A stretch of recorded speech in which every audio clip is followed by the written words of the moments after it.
வணக்கம். Edison talkies நேயர்கள் அனைவருக்கும் எனது பணிவான வணக்கங்கள். இந்த வாரம் வெளிவந்த 6ஆம் தேதி வெளிவந்த வெள்ளிக்கிழமை வெளிவந்த படங்களை பற்றி தாங்க பார்க்க போறோம். என்னன்னு கேட்டீங்கன்னா, என்ன அப்டேட்னு பாக்குறீங்களா? ஆமாங்க, இருக்குதுங்க.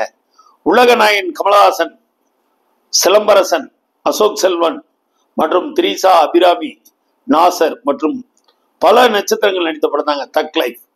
மணிரத்னத்தோட இயக்கம், ஏஆர் ரஹ்மான் மியூசிக்கு, ரவிவர்மன் ஒளிப்பதிவு. படம் தக் லைஃப் தமிழ் திரையுலகத்துக்கு இது ஒரு பெரிய சேஞ்சான ஒரு படம் தான் சொல்லுவேன். அதாவது இயக்குனர் மணிரத்னம் என்பவர் சாதாரண ஆளுங்கிறத இந்த படத்துல நிரூபிச்சிருக்காரு. கதை அப்படி ஒரு கதையை அருமையான டெவலப் பண்ணியிருக்காங்க. ஃபர்ஸ்ட் ஹாஃப் விறுவிறுன்னு போகுது. செகண்ட் ஹாஃப் கொஞ்சம் கதையை சொல்லி வரையும் போது ஆடியன்ஸுக்கு கொஞ்சம் சுணக்கமா தெரியுது. பட் கதையோட மேட்டர் பார்த்தீங்கன்னா தெல்ல தெளிவாகவே பிரமாதமாகவே இருக்குன்னே சொல்லலாம். கமலஹாசன் அவர் உலக நாயகன் இல்லைங்க, பிச்சு எரிஞ்சிருக்காரு. இதுலையும் எந்த குறையும் வைக்கல. அபிராமியா இருக்கட்டும், திரிசாவா இருக்கட்டும்.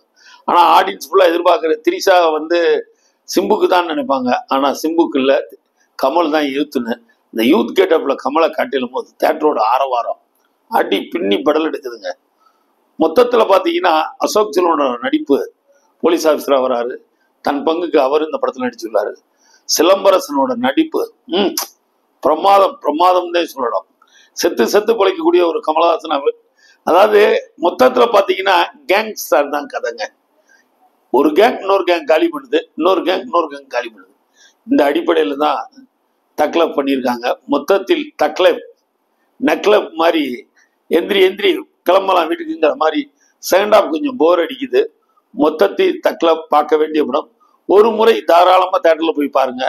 ஏன்னு கேட்டீங்கன்னா, இந்தியாவில் இவ்வளவு பெரிய ஜாம்பவான் மணிரத்னம், ஏஆர் ரஹ்மான், கமலஹாசன் மற்றும் சிலம்பரசன், அபிராமி, திரிஷா, அசோக் செல்வன், நாசர், பல ஐயாபுரி, சின்னி ஜெயின், இந்த மாதிரி நட்சத்திர பட்டாளங்கள் படத்துல நிறைய இருக்குங்க. இருந்தாலும் மணிரத்னம் படத்துல இப்படி ஒரு அவர் இயக்குன படங்கள்ல இதுவும் ஒரு வித்தியாசமான மாடம். அதே மாதிரி பாத்தீங்கன்னா அந்த படத்துல தீன்னு ஒரு பொண்ணு பாடகி பாடின பாட்டு, முத்தமலைன்னு ஒரு பாட்டு சூப்பரான இருக்குங்க.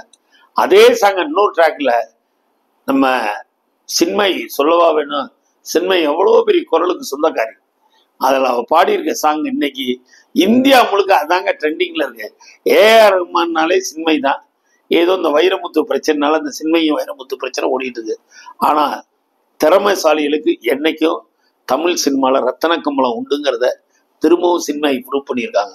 மொத்தத்தில் தக்லப் ஒவ்வொருத்தங்க லைஃபை கெட் அப்னு பண்ணியிருக்கு. தக்லப் பார்க்க வேண்டிய படம். நான் இத்தனை ஜாம்பவான்கள் ஏந்து இயக்கிய மணிரத்னத்துக்கு பெரிய ஒரு கிராண்ட் சல்யூட் பண்ணோம். தக்லப் பார்க்க வேண்டிய படம். தொடர்ந்து இந்த மாதிரி எங்க சேனல்ல பாருங்க, சப்ஸ்கிரைப் பண்ணுங்க. உங்களால் நான் உங்களுக்கான வணக்கம்.